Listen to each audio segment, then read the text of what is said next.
Ya, silahkan dimulai oleh presentasi yang kelompok 2. Kami persilahkan. Assalamualaikum warahmatullahi wabarakatuh.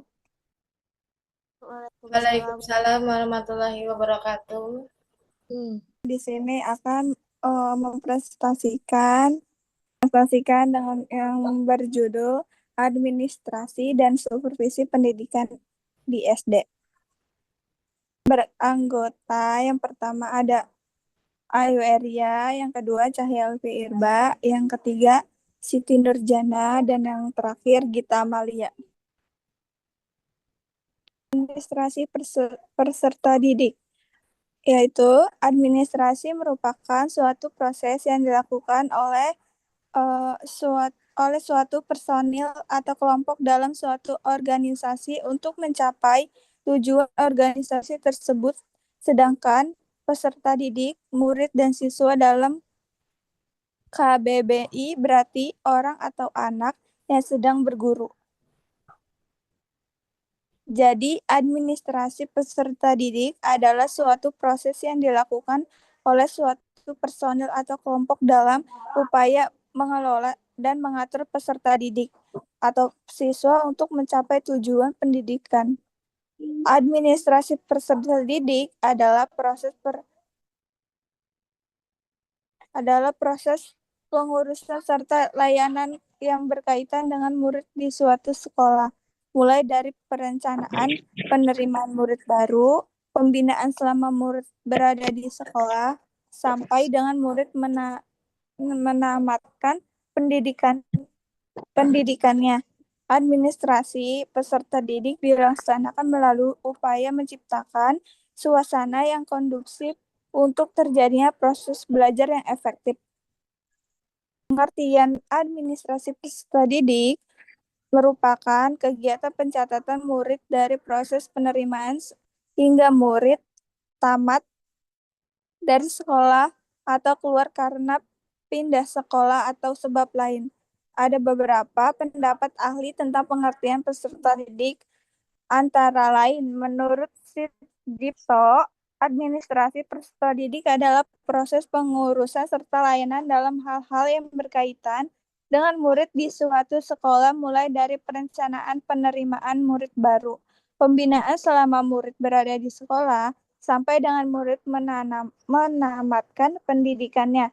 Yang kedua, menurut Asnawir, administrasi kesiswaan merupakan bagian dari kegiatan administrasi yang dilaksanakan di sekolah, berupa usaha kerjasama yang dilakukan oleh para pendidik agar terlaksananya proses belajar mengajar yang relevan, efektif, efisien,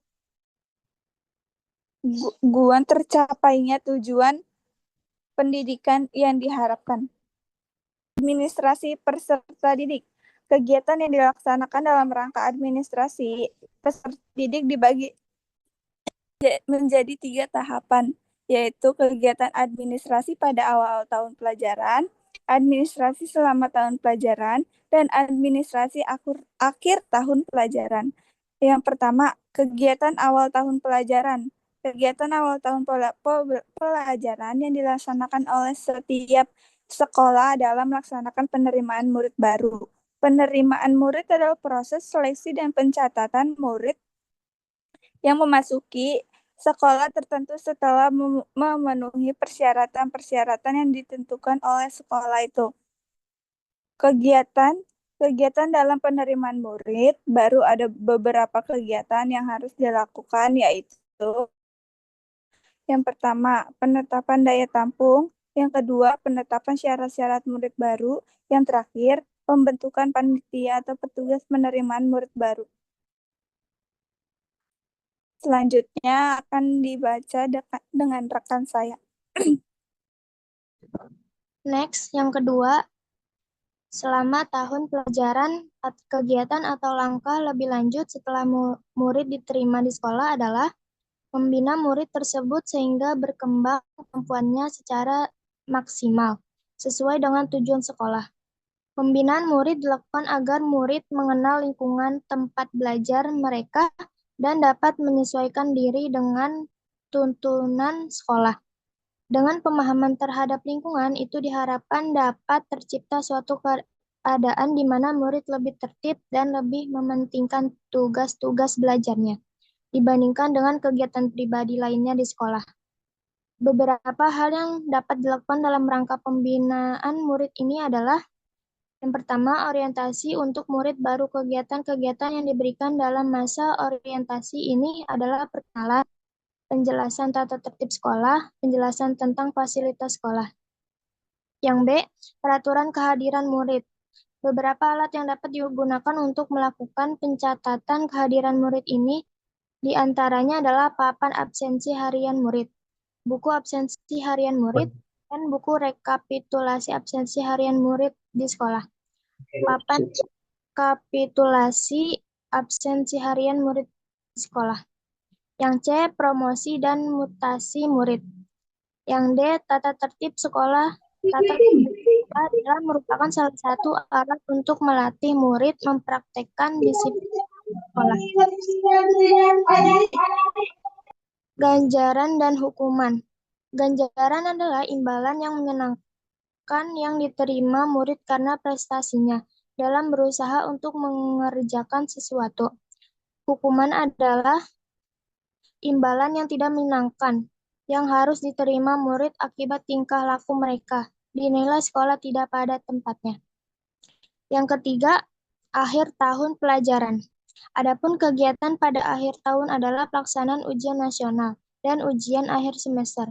Administrasi yang dilakukan berhubungan dengan kegiatan tersebut diantaranya A. Pelaksanaan ujian nasional, B. Kenaikan kelas. Next, dilanjut dengan rekan saya. Dilanjut, yang ketiga ada instrumen administrasi peserta didik atau manual dan elektronik. Catatan tentang data siswa di sekolah dibedakan menjadi dua jenis, yaitu catatan data siswa untuk sekolah yang meliputi buku induk, buku kleper, catatan data tertib sekolah, yaitu kumpulan semua peraturan bersifat umum dan khusus, ada yang dari perintah dan ada yang produk sekolah itu sendiri.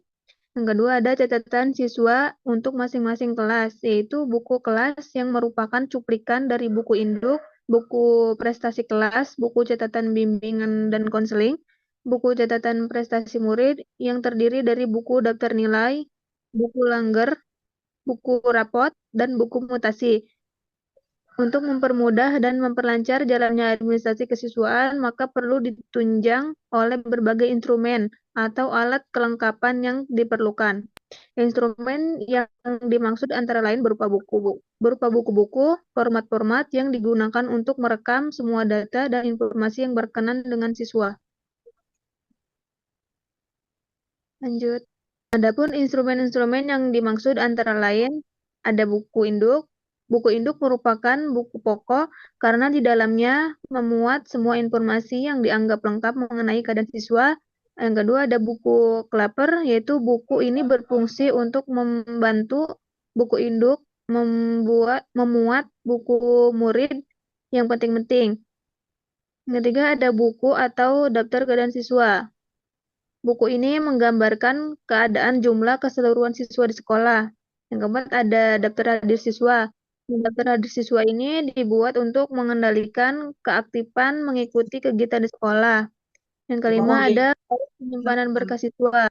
Berkas yang sifatnya terlepas-lepas diarsipkan dengan baik oleh sekolah, misalnya ijazah, akte kelahiran, surat keterangan pindah, dan sebagainya. Berkas-berkas yang bersifat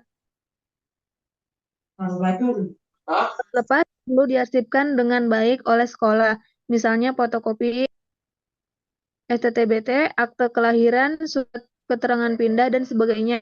Semua berkas itu sebaiknya dibundelkan menurut kelompok masing-masing, sehingga berkas itu akan mudah ditemukan bila diperlukan.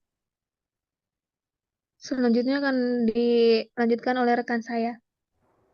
Oke, baik. Yang keempat adalah peran guru dalam administrasi peserta didik. Seperti yang dijelaskan di atas, administrasi peserta didik dilakukan agar transformasi siswa menjadi lulusan yang dikehendaki oleh tujuan pendidik yang ditetapkan dapat berlangsung secara efektif dan efisien. Administrasi peserta didik merupakan proses pengurusan segala hal yang berkaitan dengan siswa di suatu sekolah. Nah, jadi dalam administrasi peserta didik, guru lebih banyak berperan secara tidak langsung. Nah, di sini ada beberapa peranan guru dalam pengelolaan murid, diantaranya yang pertama, guru dapat dilibatkan dalam penerimaan murid baru dengan menunjuk mereka sebagai panitia penerimaan yang dapat melaksanakan tugas-tugas teknis mulai dari pencatatan penerimaan sampai dengan pelaporan pelaksanaan tugas. Oke, biasanya di akhir tahun ajaran kepala sekolah itu membagi dua kepanitiaan. Jadi satu untuk penerimaan murid baru di SD dan yang kedua panitiaan untuk mengurusi yang masuk ke SMP gitu. Jadi kepala sekolah membagi dua kepanitiaan gitu. Selanjutnya, yang kedua, peranan yang besar dalam masa orientasi dipegang oleh guru kelas 1 di samping kepala sekolah. Tugas guru adalah membuat murid dapat lebih cepat beradaptasi dengan lingkungan sekolah. Peranan guru dalam hal ini sangat penting karena kekeliruan dalam orientasi. Apa ya? Oh, maaf, kepotong. Oke, jadi maksudnya di sini khususnya di sekolah dasar ada masa pengenalan lingkungan sekolah atau yang disebut atau yang kita tahu MPLS. Jadi guru kelas 1 itu menyusun program biasanya selama 2 minggu, 2 pekan untuk murid kelas 1. Jadi mereka masuk itu tidak langsung belajar. Jadi dikenalkan dulu dengan lingkungan sekolahnya, kita ajak berkeliling, kita buat apa ya, apa namanya, organisasi kelas gitu, struktur organisasi kelas, kita buat kesepakatan kelas. Jadi terutama kalau untuk kelas 1 biasanya pengenalan karena mereka kan masa peralihan dari PAUD atau TK menuju ke SD gitu. Jadi tidak langsung belajar. Yang ketiga, untuk pengaturan kehadiran murid di kelas, guru pun mempunyai andil yang besar. Yang keempat, guru harus mampu menciptakan suasana yang mendorong timbulnya motivasi murid untuk senantiasa berprestasi tinggi. Karena di sini SD otomatis gurunya yang sangat berperan gitu. Lebih banyak guru yang berperan. Nah, yang kelima, guru juga berperan besar dalam menciptakan disiplin sekolah atau kelas yang baik. Karena di sekolah merupakan masa pembentukan disiplin yang sangat menentukan untuk masa selanjutnya. Untuk membuat murid disiplin, guru diharapkan mampu menjadi contoh dan memberi teladan bagi murid-muridnya. Lalu membantu dan melaksanakan bimbingan karir serta penelusuran lulusan peserta didik. Itu menurut Surya Subroto 2004. Terus ada selanjutnya peran guru dalam administrasi peserta didik adalah sebagai panitia penyeleksi penerimaan siswa baru dalam memudahkan siswa beradaptasi dengan lingkungan sekolah, mencatat dan mengontrol kehadiran siswa, melakukan uji kompetensi, menciptakan suasana yang menimbulkan motivasi siswa, menciptakan disiplin sekolah atau kelas yang baik, dan melaksanakan bimbingan karir serta penelusuran lulusan. Baik, sekian presentasi dari kelompok kami. Apakah ada pertanyaan atau yang bisa kita diskusikan? Saya kembalikan ke teman-teman. Boleh, saya mau bertanya. Ya, silakan. Ya, jadi dalam hal supervisi tadi, kenapa gitu? Mengapa guru itu perlu mendapatkan supervisi secara rutin? Itu pertanyaan saya. Ya, kedengeran nggak? Beneran. Oke, Ada lagi nggak yang mau nanya? terima kasih. Bentar ya, Zahara. Diskusi dulu. Ya, silahkan.